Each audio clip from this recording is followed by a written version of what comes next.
Hello and welcome to the Magical Midlife Podcast, where you get a refreshing, uplifting and optimistic perspective on life in your 40s and 50s. I'm your host, Lindsay DeSwart, and I'm delighted that you've joined us here today, so let's jump right in.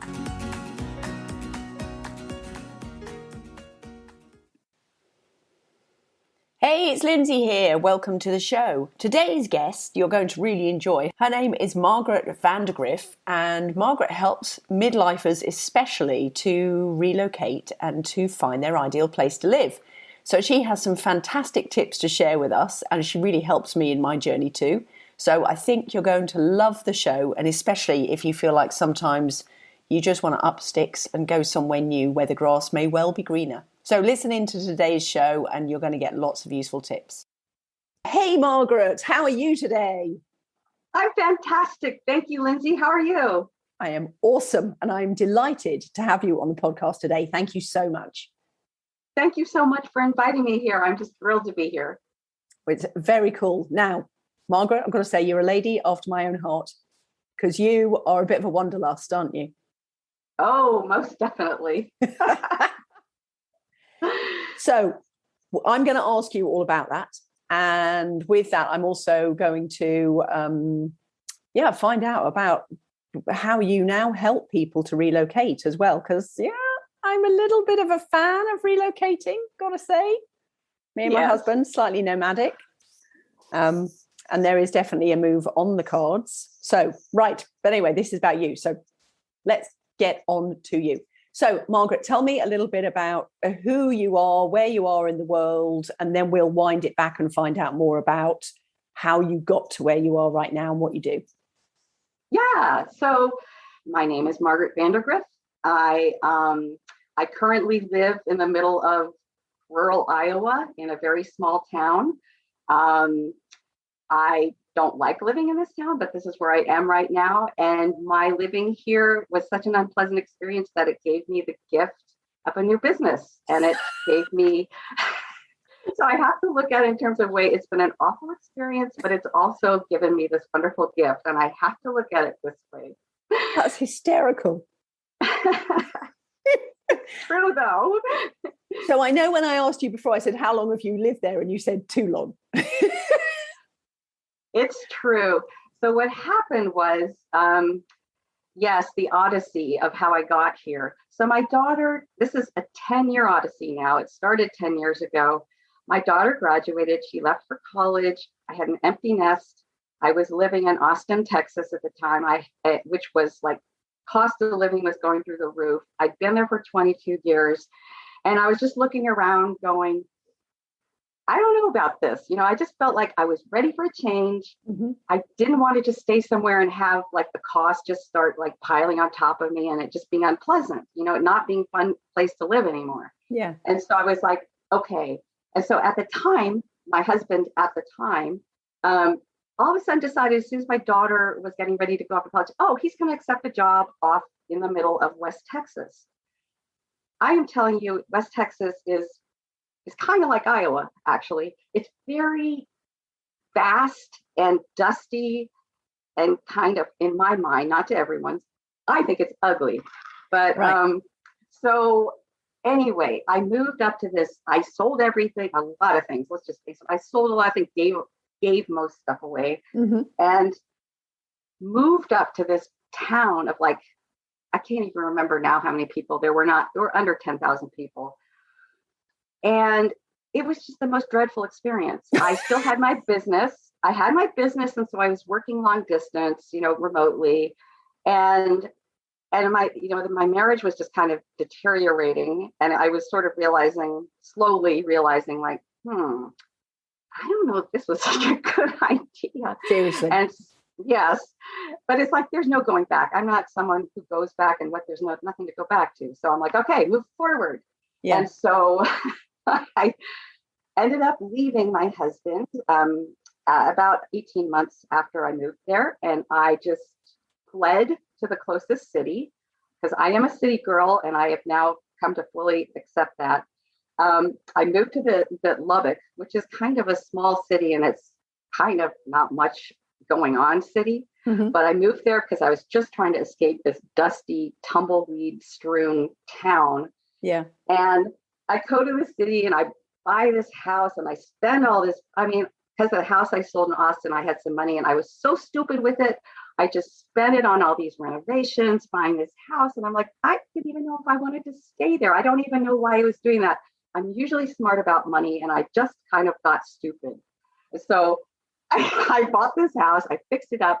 I met my current husband and we all of a sudden got on this thing like, we just don't like Lubbock. We've both been brought to the West Texas area by our respective ex-spouses. Yeah. And we were both like, yuck, this is icky. We don't like it. And we got on this like kick of just like, we want to live in like, Mayberry, we're going to live in this charming, amazing small town where everybody is just so friendly and it'll be so awesome. And we just painted this picture for ourselves. And obviously the picture was not at all, it just did not go at all with the reality, because what happened? I don't know what happened. I mean, I do know what happened because I have actually studied it a lot, what happened. But ended up in this tiny town, Washington, Iowa. There are like 7,000 people here. We're an hour away from an airport. The closest city doesn't really have anything much more going on than here. So hang on, you're an hour away from an airport? Yes, an international airport. That's not much at all, though. Oh, I remember when we were looking on the other side of Canada and we found a town we really loved, and I was like, it's 4 hours to an airport. That might be a problem. So that's so funny. So what did you do before this? Because now you help people find new locations to live because, of course, the experiences you've been through. So wind it back. What was your previous career? Yes. So my previous career, when I first moved to Austin, I was 25 and I'd been working in nonprofits back in the San Francisco area where I grew up. And I just decided I want to work with nonprofits. I had worked in kind of the fundraising area of things for the Marine Mammal Center outside of San Francisco. And I was like, I want to be a grant writer. I want to help nonprofits get money and do their great work. And so I, at the time, didn't really have a whole lot of experience, but it was just like, I'm going to do this. So I did it. I just decided I was going to do it. And it took 3 years, but it took off. And then I built my business and I had a grants consulting business for like 30 years. Wow. Yeah. And so I love that work. It's just, I feel like I've taken all of the things that I loved about that work and I've brought it into my new business. So it's like, I've taken all the great stuff and I'm leaving the stuff that's kind of grunty. So it's the great thing about it. That's so cool. So what was it about that business that you enjoyed so much and that you found such success with? Well, I love people. I love working with people. I love people that want to help other people or help the environment or help animals. Or I love that. And I want to be a part of helping that. So that's the main thing. I love helping people. I love research. I am a researcher. I just love it. I love it, love it, love it. And I love the idea of relationships, and fundraising is all about relationships. And also, place finding is about relationships. I found that the two are so similar that when you're trying to match, a funding source with a nonprofit, and you look for certain things, you look for correlations and commonalities.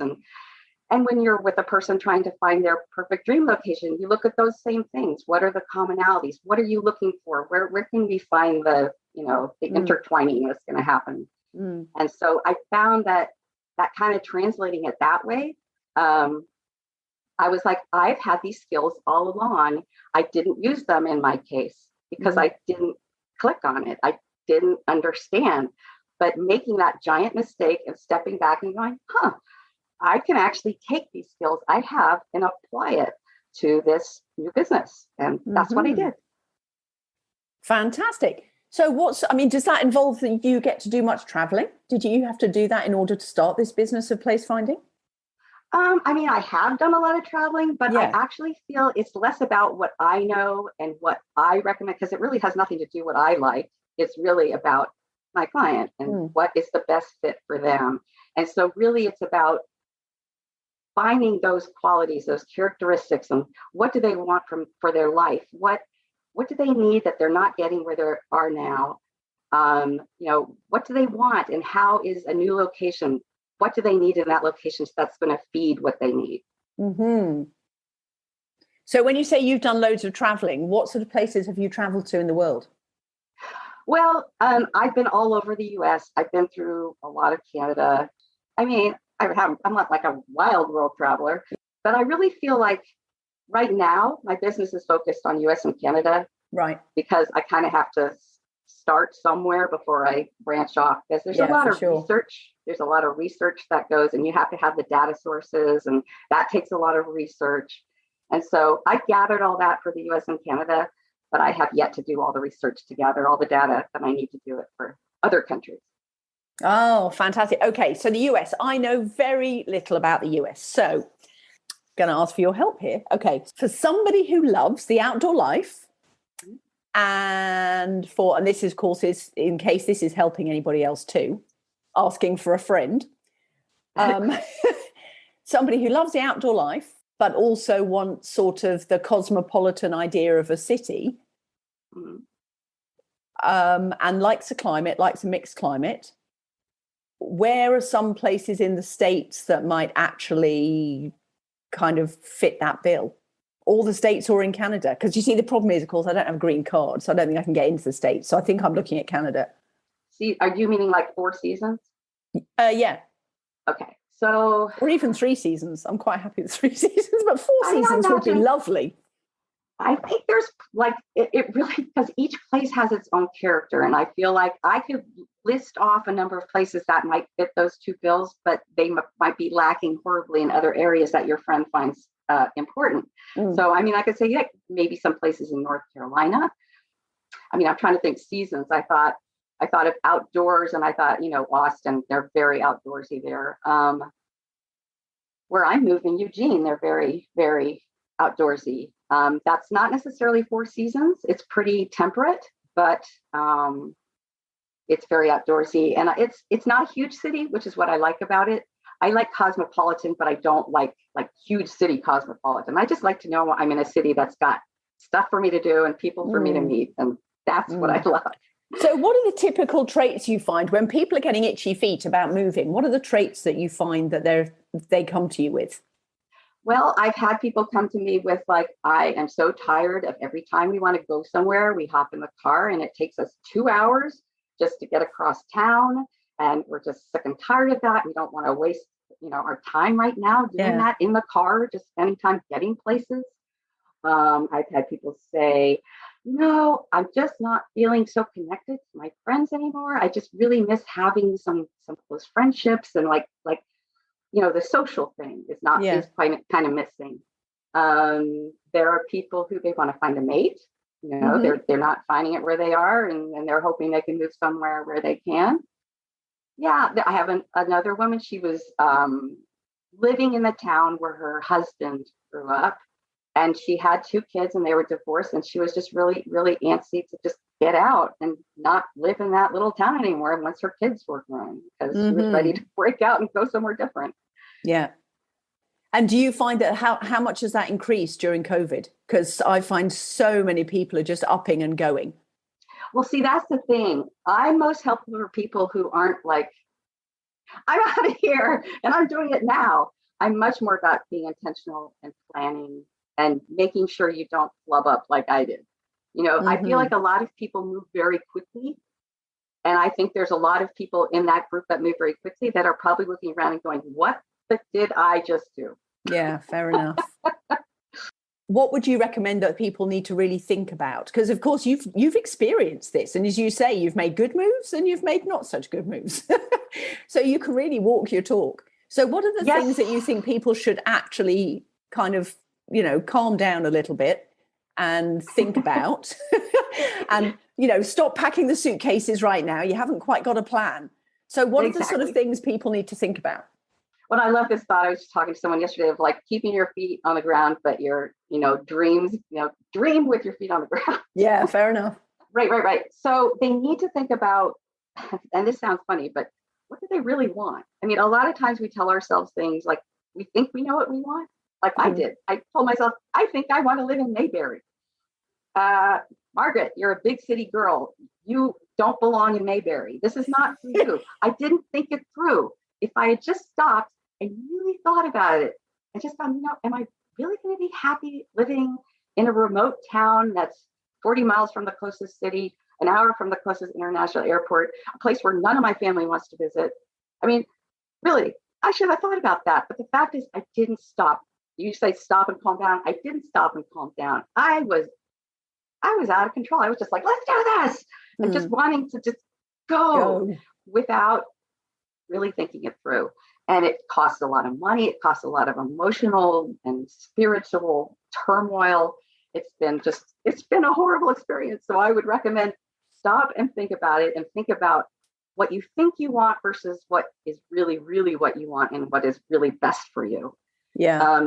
Another thing is to be careful about making assumptions. I know it's something I think we all kind of do just as a matter of course, but yeah, talk more about that, because that's so important. Well, it's kind of goes part and parcel with what I just said, because I made assumptions. I made assumptions about what life was going to be like without actually double checking those assumptions, without actually saying, okay, so that's what I think, but is that really true? I just kind of flew along with it. Yeah, a lot of it is thinking that a certain lifestyle is going to be a certain way, that you've got an idea of it in your head and you're assuming it's going to be a certain way. But you really have to double check and do your research and make sure that it really actually is that, so that you don't act on an assumption that isn't built on a strong foundation. I mean, assumptions aren't generally built on strong foundations, but yeah, that's true. You want to act from a strong foundation. Yeah. Oh my goodness, that's so true. And so at what stages of life are kind of normally the catalysts for people to get up and run away? Empty nest. Yeah. Empty nest is a big one, because it's like, what? Yeah, seriously. There's all of a sudden a lot of space and a lot of quiet. I know. Exactly. Yeah. I think a career change, or just a change, like maybe losing a job or quitting, like think of all these teachers and nurses who are like leaving their jobs. Like, where are they going? What else? I mean, I think divorce, any kind of something, losing a loved one, or having a divorce, or just feeling a disconnect. I've had all of those things, just feeling a disconnect. You're like, I felt connected, but now I don't. And it's just the weirdest thing. So what have you found the hardest thing about moving to a town that you now realize was not a good decision for you? What have been kind of the hardest lessons on the way? I underestimated what a social person I am. And so I think I didn't think through how important socialization is for me. Being able to go out and do things in the community, having things to do, having places to go eat, none of it. There's nothing here that I need. These are all things that I need, and all of these needs have not been met for a long time. So interesting. So you talk about a need versus a want. So what sort of things are needs that people need to understand, and things that they think they want? Because that's interesting. That is an interesting question. I know that belonging and feeling a sense of belonging is a need. It's on Maslow's hierarchy of needs. And I think people underestimate how important having that sense of belonging is, how important having a sense of community is. I think there's a lot of people who don't even think about it, but it's huge. It is a need. And to think it's not, and then to go off and go, and then you realize later that, oh, I'm missing that important need. So belonging is a huge one. I mean, obviously your basic needs, you need to have all your basic needs taken care of. The need for, what would be a want? Well, I tell you what, I did your survey. Did you? Yes, I did. And that was very interesting because it asked questions that I'd never thought of. And that I would never have considered if I was going to move. Really? Yes, really. So it was very interesting. And so one of the questions on there was things like how important is, obviously, how important is having internet? Of course. That's, you either do or you don't. And so many people now are working online that they absolutely do need it. But then things like, the garbage being taken out, the recycling, those sorts of things, how important are those? And I went, oh my goodness, I'd never have considered that. And that's something you have to do every week. But in my head, I would love to live somewhere, really remote. And in fact, when we moved here, it was more remote than it is now. We didn't realize we were moving to one of the largest development areas in Ontario. Oh, Research, yes, exactly, But yeah, some of the questions that you asked were super, super helpful, because it's a question, things like, a sewer or septic. Do you want to be on a well? Do you want to be on mains water? How important is stuff like that to you? Right. And you probably wouldn't know unless you'd experienced it. Mm-hmm. Because, we moved here and we're on a septic and a well, and we've had floods in the basement and we've had septic backups. And they're not ideal, but would I prefer to have that than I would to be sitting in traffic everywhere I go? And you know what? I probably would, but I know that's not the same for everybody. True. I would prefer to be on a well than I would prefer to be on town water and have the chlorine and everything else that goes into town water. So if I have to say to anybody who is listening, if you are thinking about moving or where you might like to, you should absolutely check out Margaret's quiz. Absolutely.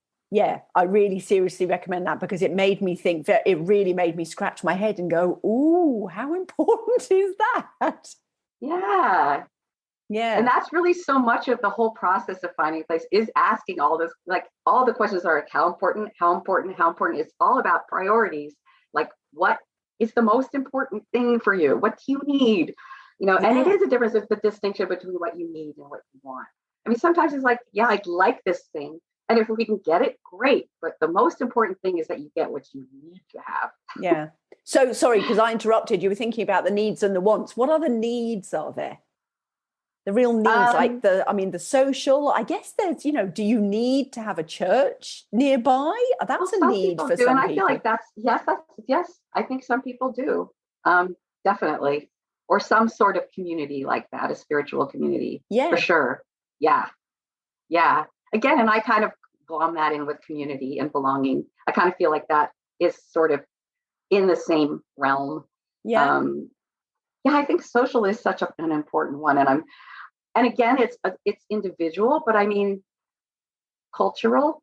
Yeah. Do like people's needs to feel, connected to culture, like music and art and festivals in the community and, being part of the community. Again, I keep going back to being a part of the community, which I feel it is a need of ours. And I feel like, that is really probably the most important one. And I think that's fascinating, because there is so many other aspects, like, for example, whether you're in rural life or whether you're in city life, sometimes actually city life can be more lonely than rural life. Absolutely. And people wouldn't consider that. Absolutely. It can be very lonely in a city. You're surrounded by people, but they're all, everybody's doing their so own busy. thing. Yeah. Definitely. Fantastic. So now, knowing what you know, having lived in a rural place and knowing that you're a big city girl, what else have you learned about yourself in the process? I guess I've learned that I guess I'm even more resilient than I realized I was. I love that. And it's so often that in midlife, that's when women find that out, isn't it?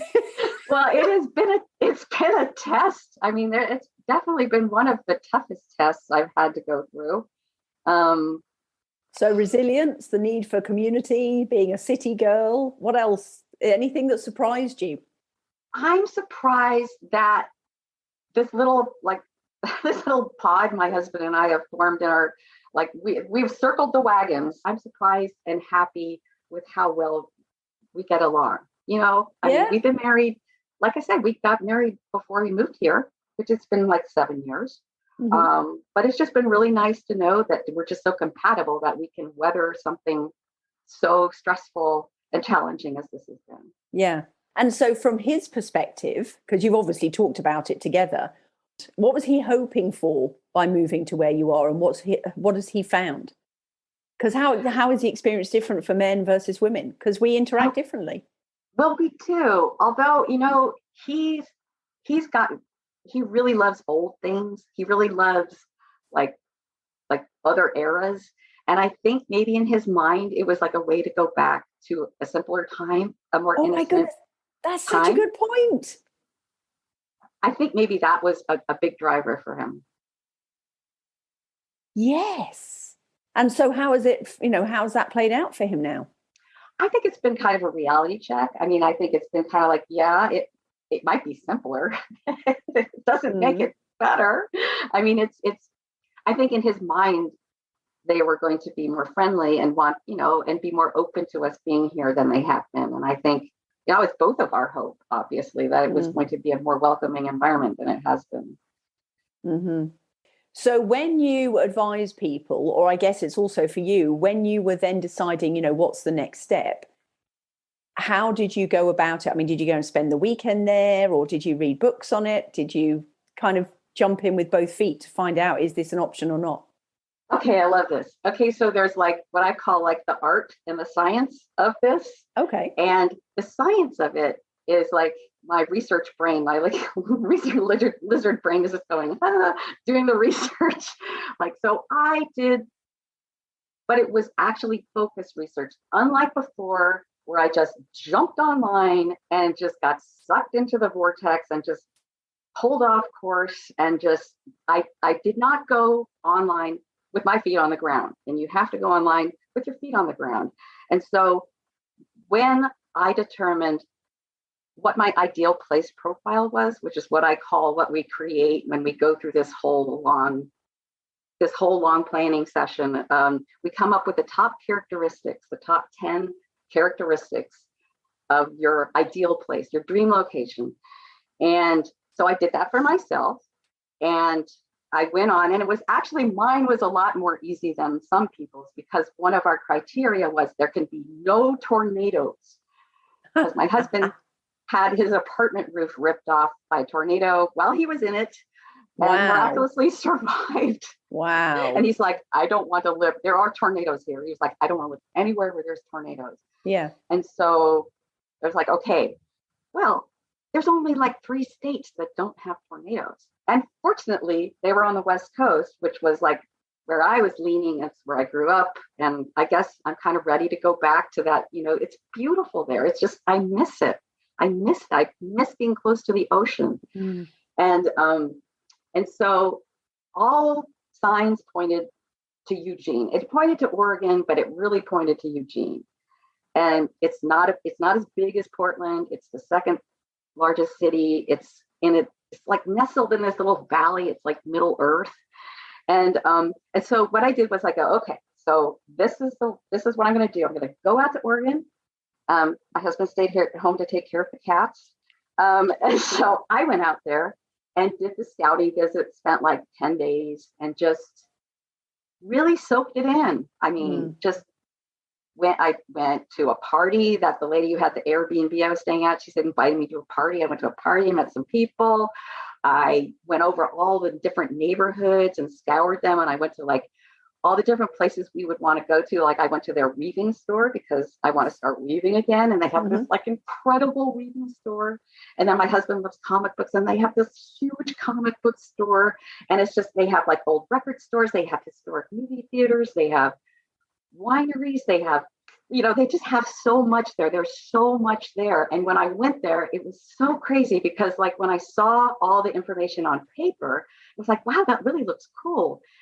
And I got off the airplane, I walk out of the airport, and it was like even just walking out of the gate from the airplane, and I just looked around, and it was like, it really felt like I was home. It really did. You get a feeling, don't you? Yes, it was so strong. I'm getting chills right now just talking about it. It was so cool. It was just, it was the most amazing thing. And then every day I just fell deeper in love with it. I love it. I can't wait to get there.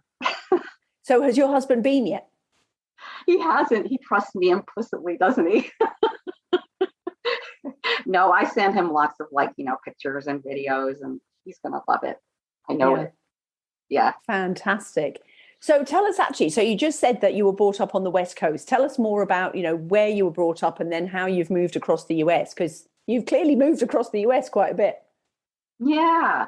Well, so I was actually born in New York City, but my parents moved with my family to San Francisco like a few months after I was born. So I really count San Francisco as my hometown. And I grew up there in this city, and I briefly went to music school in New York, and that lasted a semester. And then I went back to San Francisco, and I went to the music school in San Francisco because I couldn't quite decide that I didn't want to do that. But then by going to a music school, an actual music school, instead of just studying music at a larger school, I was like, oh, no way. And then I was like, ugh. And then I started working for nonprofits, and everything sort of took out from there. Yeah. I was with my boyfriend. I think it was just a matter of we decided, you know what? We need to move. It's just too expensive. We don't get paid enough to live properly here. And so we jumped in this a Plymouth Volare that I bought from a staff person at the Marine Mammal Center for like $225. It was like the education program's car. And so I bought that car, and this is the car we drove all around the country in December. Wow. Yeah, we went clear across the country. We came down along the south, and we came through Austin, stayed with a friend, and we were like, oh, okay. And then we went back, and more or less a few months later, we just packed up everything, flew down to Austin, and there we were. And then we stayed there. I ended up staying there for 22 years. And then I moved to, Brownfield, and then I moved to Lubbock, and then I moved to Iowa, and now I'm going to move to Oregon. So, and I moved several times around the San Francisco area. Yeah.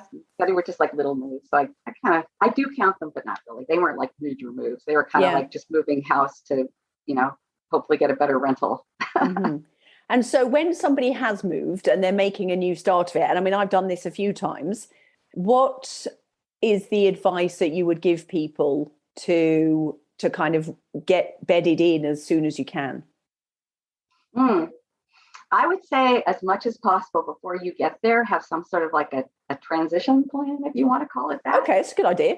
Yeah. So the things that you want to do there, the things you want to investigate further, and just make a plan to do it, because just jump in with both feet. I am planning when we get there, I'm going to jump in with both feet. I'm so excited, so ready to just get out there and do stuff. Yeah. Okay. So you have a transition plan. And then what about just to really get into sort of the local community? How would you recommend people go about that? Well, whatever your interests are, I would pursue them. And in a group setting, like I told you, I want to do weaving, and it's very much a community. So you find people who like the same things you like, and you go hang out and do stuff with those people. And I anticipate making friends doing that. I think that's a good way to sort of get your foot in. Absolutely. What do you enjoy doing? Go do it. Go meet people who also enjoy doing it. And I think you will find some people you will like. I think it's fascinating what you said, because how many towns actually have a weaving shop? Yeah, not too many. No, seriously. So that's something that, I don't know, would you Google that? Towns with a weaving shop? Yeah, you can totally find it. Yeah. Well, you could find it that way, or you could just go to a town and type in weaving and see if it pops up any shops. Yeah. Not to mention there are 20,000 cities and towns in the US and Canada. So it's a little bit of work. Yeah, I was going to say, but you've got to rule them out somehow, haven't you? Yes, you do. It's all a process of elimination. Mm-hmm. So do you ever go by any of those lists? I mean, for example, I've looked at them, McLean's top 10 places to live. And I'm so glad you asked me about this, because I get on my soapbox and tell people to steer away from those things, that they are really bad information. Okay, go for it. Why? Because that's the first place that you go to. Yep, I know. And this is where people get off track. And it's where I got off track when I did it the first time. What it is when you really dig into it, those best place lists, they aren't science. And if you look at enough of them, you see none of them agree, right? No, that's true. That's true. So everybody's got their own little methodology. And I'm going to tell you, the methodology includes a lot of public opinion. And my feeling about that is this has really nothing to do with other people's opinions. It has nothing to do with anyone else except you. This is about you. What other people think is moot. And so I really take, umbrance at the fact that, they make public opinion such a huge part of it. And then the other part of it is, hey, if you were a city, you wanted to get a little extra attention, you want to draw more people, would you maybe pay some money to have yourself put on one of those lists? Now, think about it. Payola being a part of it, how attractive is that? I think that's kind of icky. So yeah, that's a good point. I think there's a lot of the things about it they want you to think it's just this simple thing. They want you to think that finding a place to live is easy, and it's just like takes no thought whatsoever. And I hate that about them because it takes a lot of thought. It takes, and to suggest to people like it's some kind of hack you can do, there's no hack here. There's no hack. You've got to do the work if you want to be successful with this, because just following some silly list is you might get lucky, but chances are you're probably not going to find a place that's for you on that list just by going on based on what they say. Yeah, absolutely. So I'm trying to think of any other questions, obviously for a friend who might be moving. If you are considering it, or you've got itchy feet, what are the first steps that people can take once they've taken your test, of course? First steps they can take, I would say, reflect. I mean, like we talked about before, don't just jump online. I would never suggest people to just jump online. It is our kind of tendency. We do it for everything else. Yeah, exactly. Where's the best restaurant? Yeah. Best restaurants near me. Yes, exactly. And so what I would say is really just think about what's important to you and what are you looking for? What is it about where you are now that is not feeding your needs? And what is it that you do need? And really think about what sort of different characteristics a community needs to have, like the appearance of it and like the weather, the seasons, the landscape, but also just the energy of it. What are you looking for? What kind of people do you want to surround yourself with? What kind of stuff do you want to have going on? And just really spend time with that and get clear on that, because when you know what's most important to you to have, it makes, when you do go online, at least you have that, as long as you remember it and keep it as like your like grounding thing to ground you. I think that is the best. It's still going to be tricky because it's really hard when you go online to just stay focused. But I think if you do that, you have a better chance of staying focused on you, as opposed to getting carried away by all the noise out there. Yeah, I think that's good advice, because it's so easy to get carried away. I mean, I'm on MLS looking at houses going, oh, well, I wonder what's for sale there now. Exactly. And then I'm like, yeah, but there's so many more. I mean, the other thing, though, is house prices. Totally. But that's further down the line, surely. Yeah. Yes. Got to lay the foundations of, does this feel like the right place to be? Right.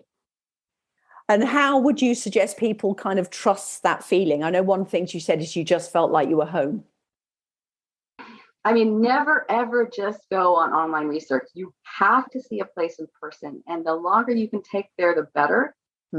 Because, the information itself is only a piece of it. You really only know if a place is by being there and by just kind of soaking everything up and by walking around and talking to people and just kind of feeling it out, because that is going to be the best.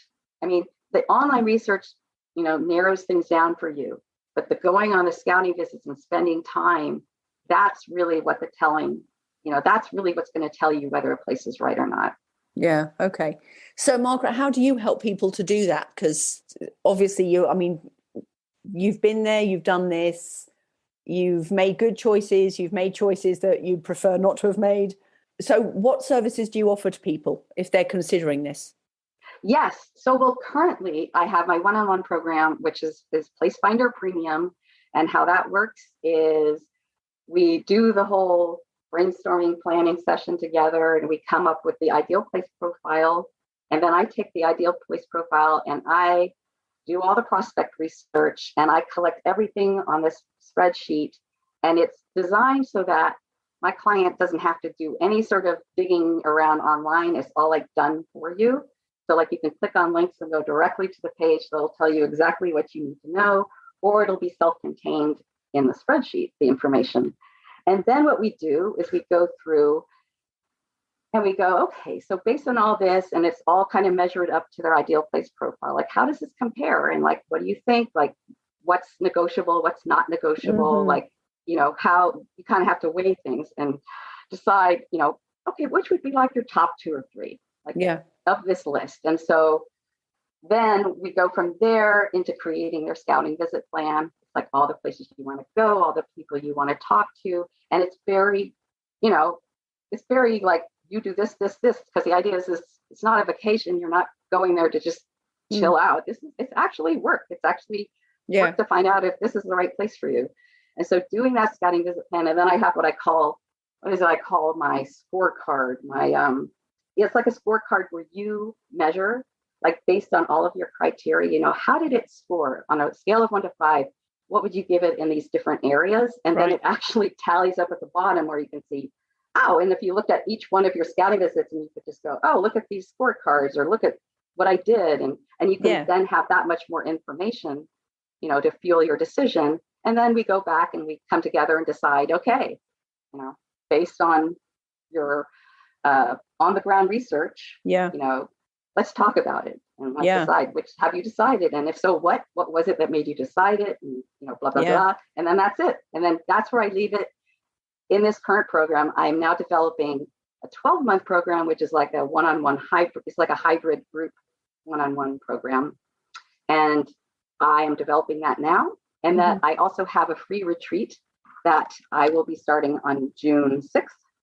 I'm moving, so I'm not like doing the retreat in the throes of my moving. But I have it scheduled for June, and it's free, and it's a 7-day retreat that pretty much goes through all the like different components of the year-long program, but kind of in a contained little week-long, like hour-a-day virtual retreat structure. Cool. And so that's what I'm working on and doing. Fantastic. So how can people find you? Yes, they can find me by going to yourplacefinder.com. That's my website. And pretty much find me on any social media at Your-Place-Finder. I'm mostly on Instagram. But and Pinterest and your listeners can find the quiz just by going right there to the website. It's right there on the website. And I am also, if your listeners are interested, I have what I put together a free, what I call a place finding primer. And it's like 10 strategies to get you in the right mindset for your search. Oh, love that. And so they can find that by going to yourplacefinder.com/primer. Okay. I think I'm going to be going to download that, obviously, for my friend. Awesome. That would be great. That's very cool. Margaret, it's been lovely talking to you. Thank you so much. And thank you, Lindsay. I know I am not the only person who is perhaps looking over to see, where the grass might be greener. And the fact that you can rein people back in and get their feet back on the ground is a huge blessing. But and we a can gift. Still find the greener place too. Well, that's the thing. Absolutely. Yes. So thank you so much. I really, really appreciate it, Margaret. Thank you so much, Lindsay. Thank you so much for inviting me here. I appreciate it. What did you think of the show today? If you've enjoyed it, please leave a review on whatever podcast platform that you're listening on. Also, you can come and join us at the Facebook group for The Magical Midlife. And on Instagram, if you're on Instagram, I'm under Lindsay de Swart, where you will find the podcast being released there every Wednesday. I really look forward to seeing you there and hearing your comments and any questions. And please come over to the Instagram account or to the Facebook group, where you will find downloads and free gifts to help you lead your most magical midlife. See you there.